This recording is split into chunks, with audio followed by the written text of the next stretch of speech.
За сайн байцгаана уу? Сэтгэлийн цэцгэл формын ээлжид аяллаар энтгэг рүү явахдаа 18 брендийн зулын шаардсанаас аваад явсан.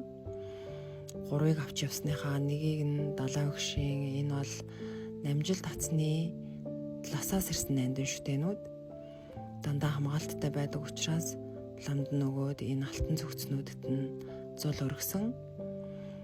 За дараагийнхын жүд татсан дээр өргсөн. Жүд татсан бол 700 жилийн түүхтэй нууц тарины татсан. Биднийг очиход 500 гэлэн лам хайлан хурчаасан. Тэгээ энэ үеэр зөндөө сайхан зүгцэнд зул өргсөндөө үнэхээр их баяртай байсан.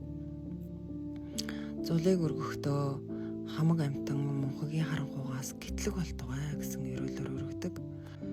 Монголоосоо зулын шаардсаа зориулж авч явж олон сайхан азидтай газраар зул өргөсөндөө үнэхээр их баяртай байсан. Энэ бол Бодгоё хотын гонгорын агуунд очиж зулаа өргөсөн. Ингээд олон сайхан зул өргөж зөндөө их буян хураалаа.